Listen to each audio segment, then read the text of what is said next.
दोस्तों, अक्सर हम शांति की खोज करते रहते हैं, पर आपने कभी यह सोचा है कि हम शांति की खोज करते कब हैं और हमें शांति कब चाहिए होती है? तो दोस्तों, इसका उत्तर मिला होगा कि जब भी आप अपने मन को अशांत महसूस करते हैं तभी आपको शांति की आवश्यकता महसूस होती है और आप शांति चाहने लगते हैं। अर्थात शांति कहीं न कहीं आपकी मन की शांति से जुड़ी हुई है। इसे कहीं खोजने की जरूरत नहीं होती, यह हमारे भीतर ही होती है। गरीब व्यक्ति सोचता है कि धनवान होने पर मुझे शांति मिलेगी, बड़ी कार तथा कोठी होगी, आराम से ठाठ बाट से रहा करूंगा, तब मुझे शांति मिलेगी। गोवा में विदेशों से बहुत धनवान लोग आते हैं और वहाँ समुद्र के किनारे मिट्टी में नंगे लेटते हैं, केवल एक लंगोट में। फिर कहते हैं, ओह, यहाँ शांति है। अब विचार करने वाली बात है फ्रेंड्स कि उन धनवान लोगों को शहर में अपनी कार कोठी में शांति नहीं मिली और वहाँ रेत में कहते हैं कि यहाँ शांति है। अब सवाल यह उठता है कि वास्तव में शांति है क्या? तो चलिए दोस्तों, आज इसे हम एक कहानी के माध्यम से आपको बतलाते हैं।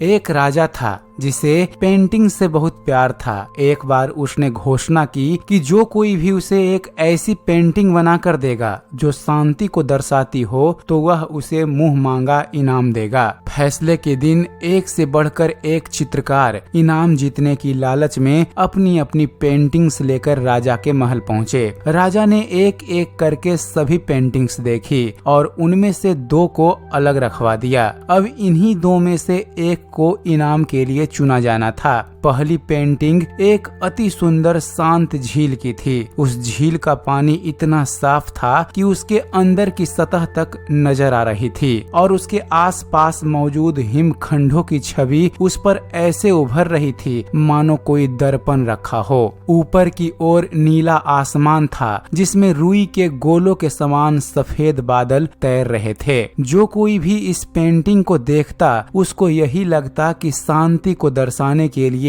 इससे अच्छी पेंटिंग हो ही नहीं सकती। दोस्तों, दूसरी पेंटिंग में भी पहाड़ थे, पर वे बिल्कुल रूखे, बेजान, वीरान थे और इन पहाड़ों के ऊपर घने गरजते बादल थे जिनमें बिजलियां चमक रही थी। घनघोर वर्षा होने से नदी उफान पर थी, तेज हवाओं से पेड़ हिल रहे थे और पहाड़ी के एक ओर स्थित झरने ने रौद्र रूप धारण कर रखा था। जो कोई भी इस पेंटिंग को देखता यही सोचता कि भला इसका शांति से क्या लेना देना, इसमें तो बस अशांति ही अशांति है। सभी आश्वस्त थे कि पहली पेंटिंग बनाने वाले चित्रकार को ही इनाम मिलेगा। तभी राजा अपने सिंहासन से उठे और ऐलान किया कि दूसरी पेंटिंग बनाने वाले चित्रकार को वह मुंह मांगा इनाम देंगे। हर कोई आश्चर्य में था। पहले चित्रकार से रहा नहीं गया। वह बोला, लेकिन महाराज, उस पेंटिंग में ऐसा क्या है जो आपने उसे इनाम देने का फैसला लिया, जबकि हर कोई यही कह रहा है कि मेरी पेंटिंग ही शांति को दर्शाने के लिए सर्वश्रेष्ठ है। तब राजा ने कहा, आओ मेरे साथ। राजा ने पहले चित्रकार को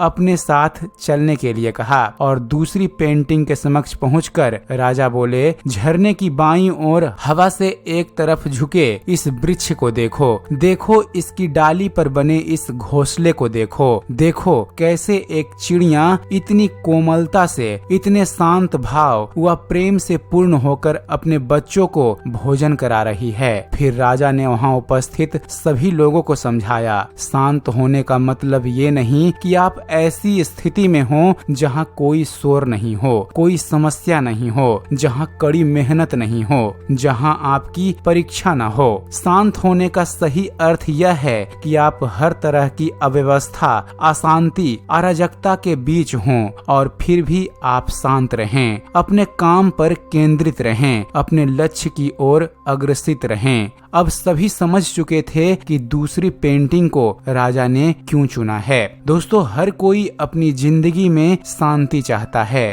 पर अक्सर हम शांति को कोई दूसरी बाहरी वस्तु समझ लेते हैं और उसे बाहरी दुनिया में, पहाड़ों में, झीलों में ढूंढते रहते हैं, जबकि शांति पूरी तरह से हमारे अंदर की चीज है। और हकीकत यही है कि तमाम दुख, दर्दों, तकलीफों और दिक्कतों के बीच भी शांत शांत रहना ही असल में शांत होना है। शांति हमारे मन की शांति से है। यदि आपका मन अशांत है तो बाहर का वातावरण कितना भी शांत क्यों ना हो, आप कभी शांत महसूस नहीं कर पाएंगे। तो हंसते रहिए, मुस्कुराते रहिए। उम्मीद करते हैं फ्रेंड्स आप सभी को हमारा यह वीडियो पसंद आया होगा। वीडियो पसंद आया हो तो वीडियो को लाइक और शेयर करना मत भूलिएगा। और ऐसे ही ज्ञानवर्धक वीडियो देखते रहने के लिए आप हमारे इस चैनल ज्ञान मंथन को सब्सक्राइब जरूर कीजिएगा। आप हमारे चैनल को सब्सक्राइब कीजिए और देखते रहिए, जानते रहिए। धन्यवाद।